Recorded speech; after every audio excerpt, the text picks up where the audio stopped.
नमस्कार दोस्तों, मैं डॉक्टर अंजलि। आज मैं आप लोगों को बताऊंगी अमीकासिन इंजेक्शन के बारे में कि अमीकासिन इंजेक्शन है, क्या काम आता है, कितनी मात्रा में लेना चाहिए, हम इसको आईवी लगाते हैं या आईएम लगाते हैं, क्या इसके साइड इफ़ेक्ट होते हैं और कौन कौन सी ऐसी दवाइयाँ हैं जो इसके साथ में मिक्स करके हम लगा सकते हैं। अमीकासिन जो इंजेक्शन है, मेनली इसमें ये एक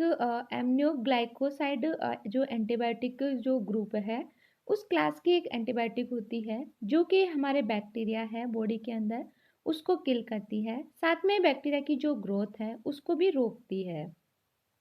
एमिकासिन इंजेक्शन है नॉर्मल, जैसे कि हमारे जैसे लंग्स का इन्फेक्शन हो या बोन में कहीं इन्फेक्शन हो गया या जितने भी हमारे ग्राम पॉजिटिव या ग्राम नेगेटिव जो बैक्टीरिया है उनको किल करती है, साथ ही उनकी ग्रोथ को रोकने का काम भी करती है।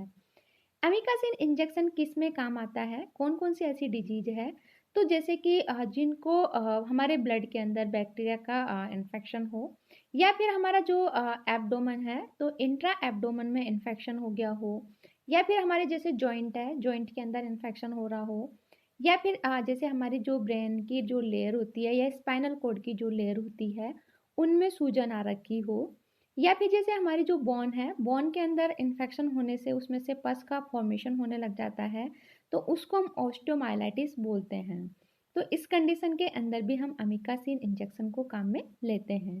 साथ में जैसे पेरिटोनाइटिस, जो हमारी पेरिटोनियम की जो लेयर होती है उसमें सूजन आ जाए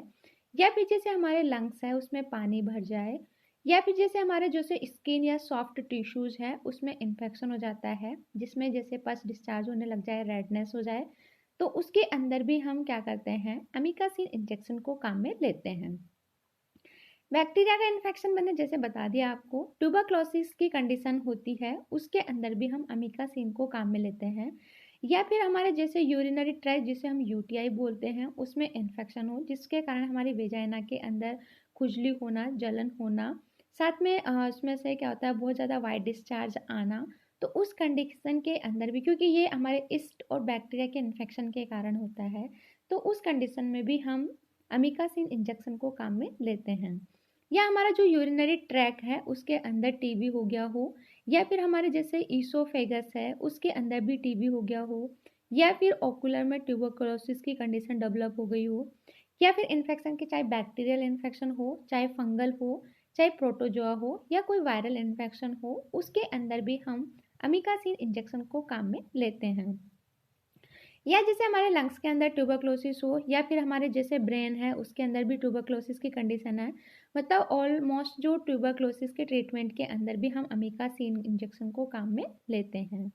अगर हम अमीकासिन इंजेक्शन की रूट की बात करते हैं तो हम इसको इंट्रामस्कुलर भी लगा सकते हैं, मतलब मसल्स में भी लगा सकते हैं और वेन के थ्रू भी लगा सकते हैं। लगाते समय हमें इस इंजेक्शन को जब भी हम एक तो स्लोली पुश करना चाहिए, साथ ही साथ में 8 से 12 घंटे का गैप होकर के हम सुबह शाम 2 टाइम इसको काम में ले सकते हैं। लेकिन ये कौन सी डिजीज है उसके अकॉर्डिंग हम इसकी जो डोज है प्लस उसका जैसे कि 1 टाइम लगाना है या 2 टाइम है, उसकी डोज है, उसकी मात्रा है, ये सब डिपेंड करता है डॉक्टर के प्रिस्क्रिप्शन पे कि कौन सी डिजीज में कौन सा इंजेक्शन कब लगाना है। साथ ही साथ में अगर हम इंजेक्टेबल सॉल्यूशन की बात करते हैं तो ये 50 mg पर ml या 250 mg पर ml में भी मिलता है। इस इंजेक्शन को हम 7 से 10 दिन तक यूज कर सकते हैं, उसके बाद में हम इस इंजेक्शन को अपने डॉक्टर से पूछ करके बंद कर देना चाहिए। साइड इफ़ेक्ट की हम इसमें बात करते हैं कि अगर हम इस इंजेक्शन को लगाने के बाद में हमें इसके क्या साइड इफ़ेक्ट देखने को मिलेंगे, तो जो हमारा स्टूल है वो ब्लैक या चेरी कलर का देखने को मिलेगा और यूरिन है वो भी जैसे ब्लडी या फिर जैसे क्लाउडी होता है वैसे देखने को मिलेगा और हमारी जो लिप्स और स्किन है वो ब्लूइश कलर की होगी, नीली नीली जैसी दिखाई देगी। अगर इसका बहुत ज़्यादा एक्सेसिव मात्रा में यूज़ कर लेते हैं तो चेस्ट में पेन हो सकते हैं और अगर बहुत ज़्यादा रिएक्ट हो जाए तो कोमा में भी जा सकता है, अगर सीवियर कंडीशन डेवलप हो जाए तो। साथ में यूरिन का जो अमाउंट है वो डिक्रीज हो जाता है। ड्रग इंट्रैक्शन की बात करते हैं कि ऐसी कौन कौन सी ड्रग है जिनको हम अमिका के साथ में काम में नहीं ले सकते, तो जो सीडोफोविर है या नियोमाइसिन पीओ है, इसके अलावा और भी बहुत सारी मेडिसिन्स है, क्योंकि अगर हम इन दोनों मेडिसिन्स को एक साथ में लेते हैं तो इनके बहुत ज़्यादा सीवियर रिएक्शन आपको देखने को मिलेंगे। अमिका के साथ में हम जैसे कि जेंटामाइसिन है उसको मिक्स करके हम लगा सकते हैं। कॉन्ट्रा इंडिकेशंस की बात करते हैं तो जैसे प्रेगनेंसी के टाइम पे हम इस इंजेक्शन को काम में नहीं लेते, या डायरिया के अंदर भी अगर हमें क्लोस्ट्रीडियम डिफिकल बैक्टीरिया का इन्फेक्शन है तो हम इसको अवॉइड करेंगे। साथ में हमारे ब्लड के अंदर कैल्शियम का लेवल है अगर लो है, या फिर पहले से डिहाइड्रेशन की कंडीशन डेवलप हो रखी है, क्योंकि इसके जैसे हमने साइड इफेक्ट की बात करते हैं तो ये यूरिन के आउटपुट को डिक्रीज करती है।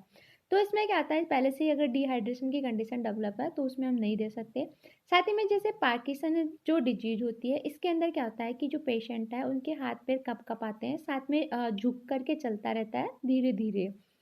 साथ में जैसे कि हमारे मसल्स में मास्टिन या ग्रेविस मतलब हमारी जो मसल्स है वो बहुत ज़्यादा वीक हो गई है, तो ये एक मसल्स डिसऑर्डर होता है। या हमारे कानों के अंदर जैसे घंटियाँ बज रही हो तो उस कंडीशन के अंदर हमें ये मेडिसिन को अवॉइड करना चाहिए। आई होप आपको हमारा वीडियो अच्छा लगा। अगर आपको हमारा वीडियो अच्छा लगा तो प्लीज़ लाइक करें एंड हमारे चैनल को सब्सक्राइब करें। अगर इससे रिलेटेड आपको कोई भी क्वेरी है तो आप हमारे कमेंट बॉक्स में कमेंट करके पूछ सकते हैं। Thank you.